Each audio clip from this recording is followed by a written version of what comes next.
Assalamu alaikum. This is Dr. Fatma and today our topic of discussion is chapter number 5 pulmonology and point number 106. ठीक है. सो इसके अंदर हम आज pneumothorax की जो है वो टाइप्स करेंगे. ठीक है. प्राइमरी न्यूमोथोरैक्स, सेकेंडरी और ये स्पॉन्टेनियस के टाइप्स हैं बेसिकली. फिर ट्रॉमेटिक न्यूमोथोरैक्स और फिर लास्ट पर टेंशन न्यूमोथोरैक्स. सबसे ज़्यादा जो हाई यील्ड है, हाई यील्ड का मतलब जो सबसे ज़्यादा आता है वो है हमारे पास टेंशन न्यूमोथोरैक्स. लेकिन बाकियों को भी हम देख लेते हैं. सो प्राइमरी न्यूमोथोरैक्स जो है ना, इसका ज़्यादातर सिनेरियो जब आएगा ना तो एक टॉल मैन होगा, ठीक है, थिन होगा और यंग होगा.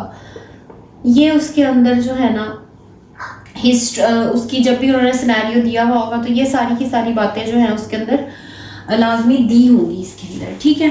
अब जो टॉल, यंग और थिन पतले लोग होते हैं ना, उनके अंदर प्राइमरी स्पॉन्टेनियस न्यूमोथोरैक्स होने के चांसेस ज़्यादा होते हैं. ठीक है. क्योंकि जो उनकी एपिकल ब्लेब्स हैं या सिस्ट हैं, ठीक है, एपिकल मीन सबसे ऊपर वाली जो है ना, वो रप्चर होने का चांस ज़्यादा होता है. ठीक है. So this is primary pneumothorax. ठीक है. प्राइमरी स्पॉन्टेनियस वाला.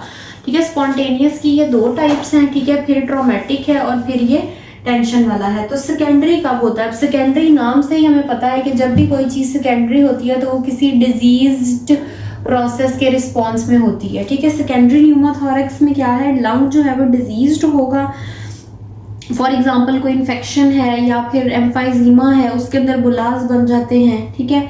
एक ये चीज़ हो सकती है. दूसरा ये है कि अगर हाई प्रेशर्स में है वो बंदा तो उसकी वजह से लंग्स बेरोट्रॉमा कि इतना प्रेशर वो बर्दाश्त ही नहीं कर पाएंगे. ठीक है. तो बेरोट्रॉमा हो जाएगा. ट्रॉमेटिक जो है ना वो अलग से है, ये याद रखना है. और बेरोट्रॉमा वाला जो है वो सेकेंडरी है. जो ट्रॉमेटिक है ना उसके अंदर क्या चीज़ होती है, उसके अंदर ट्रॉमा होता है बेसिकली.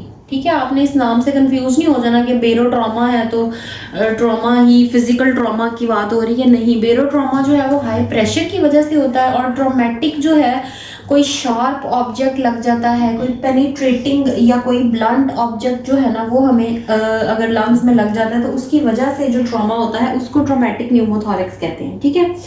लेट्स से कि ब्लंट की वजह से जो है वो रिब फ्रैक्चर हो गया है, शार्प ऑब्जेक्ट लगा है, कोई गन शॉट ट्रॉमा हुआ है, तो उसकी वजह से जो होता है उसको हम कहते हैं ट्रॉमेटिक न्यूमोथोरैक्स. न्यूमोथोरैक्स बेसिकली खुद इटसेल्फ, अगर आपको याद ना हो तो लेट मी टेल यू कि न्यूमोथोरैक्स में एयर जो है ना वो आपके लंग्स के अंदर फिलअप हो जाती है. ठीक है. किसी ट्रॉमा के रिस्पॉन्स में भी हो सकती है, हाई प्रेशर के रिस्पॉन्स में भी हो सकती है. ठीक है. ब्लेब्स के रप्चर होने की वजह से भी हो सकती है. किसी भी रिस्पॉन्स में जब एयर आ जाती है ना तो उसको हम न्यूमोथोरैक्स कहते हैं. और ये जो है ना ब्लैक लंग्स, ब्लैक शेडो आ जाता है लंग्स के ऊपर. चेस्ट एक्सरे जब हम करवाते हैं तो फुल ब्लैकनिंग हुई हुई होती है.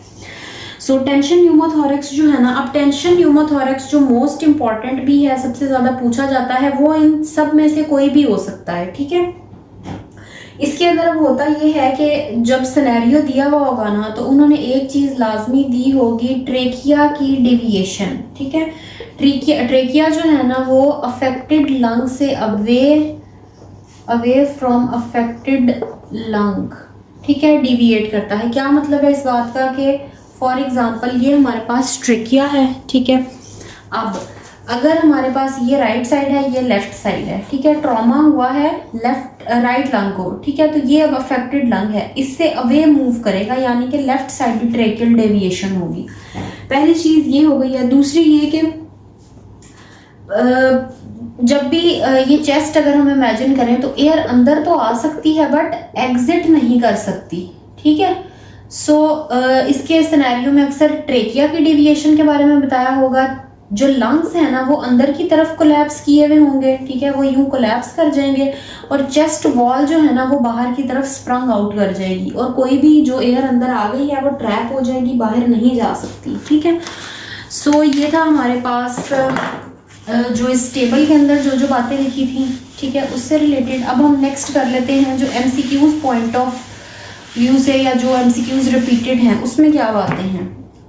तो सबसे पहले हमारे पास उन्होंने बिल्कुल यही दिया हुआ है कि SOB के साथ पेशेंट है, ट्रेकिया उसका शिफ्ट हो गया है लेफ्ट साइड के ऊपर, ब्रेथ साउंड्स नहीं है, हाइपर रेजोनेंट. अच्छा, न्यूमोथोरैक्स जो है ना इसके अंदर एक बात यह है कि जब एयर ज़्यादा होगी बेसिकली, ठीक है, एयर ज़्यादा है तो नॉर्मली जो ब्रेथ साउंड्स आ रही हैं, ठीक है, उसमें अगर आप परकशन करते हैं ना तो वहाँ पे रेजोनेंस होती है, बट इसके अंदर क्या होगा, हाइपर रेजोनेंट हो जाएगा। एक चीज़ ये हो गई है, ठीक है। नेक्स्ट हमारे पास है, तो उसने डायग्नोसिस पूछा हुआ है, वो हमें पता लग गया है कि न्यूमोथोरेक्स है। नेक्स्ट कहता है कि एक पेशेंट है, उसको हमने हाइपरबैरिक ऑक्सीजन दी है, मतलब जिसका प्रेशर नॉर्मल ऑक्सीजन से ज़्यादा है, वो रेस्पिरेटरी डिस्ट्रेस में चला गया है, तो मतलब हमने उसको क्या दिया, बेरोट्रॉमा। अब ज़्यादा प्रेशर वाली या हमने उसको जब ज़्यादा हाइपरबैरिक ऑक्सीजन दी है तो क्या होगा कि बेरोट्रॉमा इंड्यूस किया है हमने, मतलब प्रेशर की वजह से जो ट्रॉमा हुआ है। और ये क्या होता है, स्पॉन्टेनियस है, बट कौन से वाला, सेकेंडरी वाला, ठीक है। नेक्स्ट वो कहता है कि एक पेशेंट आया है, बिल्कुल सेम वही न्यूमोथोरेक्स का है, बट उसने अब साइड्स मेंशन कर दी हैं। अक्सर एमसीक्यूज, ये बहुत रिपीटेड एमसीक्यू है, सारे के सारे जो पास्ट पेपर्स हैं उनमें ये आया हुआ है कि हाइपर रेजोनेंट परकशन है, एसओबी है, ठीक है, हाइपर रेजोनेंट है, और उसके अलावा लंग्स जो है ना, ये मैंने आपको पहले बताया कि वो इनवर्ड कोलैप्स करते हैं, ठीक है। चेस्ट जो है ना वो आउटवर्ड स्प्रंग आउट करती है, ठीक है। अब ट्रेकिया की जो शिफ्ट है ना, उससे हमें पता चलेगा कि किस साइड का है। ट्रेकिया उसने दिया हुआ है शिफ्ट टुवर्ड्स लेफ्ट, मतलब ये कि हमने इसका ऑपोजिट देखना है, राइट साइडेड न्यूमोथोरेक्स डेवलप हो गया है, ठीक हो गया। अच्छा, उसके बाद एक और बात जो आपने जहन में रखनी है कि जब भी हम सीवीपी करते हैं ना, तो सीवीपी हम कहाँ से डालते हैं पेशेंट के अंदर, सबक्लेवियन वाली से, ठीक है। तो राइट सबक्लेवियन से हम सीवीपी, अगर आपने अपनी मेडिसिन की रोटेशन में देखा हुआ हो तो उसके अंदर सीवीपी जो है वो राइट सबक्लेवियन से हम एंटर करते हैं, ठीक है। तो सीवीपी का जिधर भी जिक्र आएगा वहाँ पे राइट सबक्लेवियन आर्टरी आएगी, और जहाँ पे इसका जिक्र आएगा वहाँ पे फर्स्ट रिब के, क्योंकि ये साथ एसोसिएशन में होती है, ठीक है। फर्स्ट रिब बताएंगे तब भी हमारे जहन में सबक्लेवियन ही आना चाहिए। तो सबसे ज़्यादा चांस जो है वो न्यूमोथोरेक्स का कब होता है, जब हम इसको पंक्चर कर रहे होते हैं, सीवीपी डाल रहे होते हैं पेशेंट के अंदर, तो ये पंक्चर हो जाती है, ठीक है। नेक्स्ट अब हमारे पास है कि प्लूरा जो है वो न्यूमोथोरेक्स में रप्चर हुई है, तो क्या होगा, अगेन वही चीज़ है कि लंग्स जो हैं वो इनवर्ड होंगे और चेस्ट वॉल जो है वो आउटवर्ड होगी। ट्रेकियल शिफ्ट भी ऑपोजिट साइड पे होती है। अगेन हाइपरबैरिक ऑक्सीजन का उसने पूछा हुआ है, उसमें भी हम स्पॉन्टेनियस करेंगे। अच्छा, न्यूमोथोरेक्स में एक चीज़ आपने याद रखनी है कि एटमॉस्फेरिक प्रेशर जो है ना वो आपके प्लूरल प्रेशर के बराबर हो जाता है, ठीक है। सो ये था हमारे पास पॉइंट नंबर 106। यहाँ तक किसी को कोई भी इशू होता है तो you can ask me next, फिर हम अगली वीडियो में करते हैं। Thank you.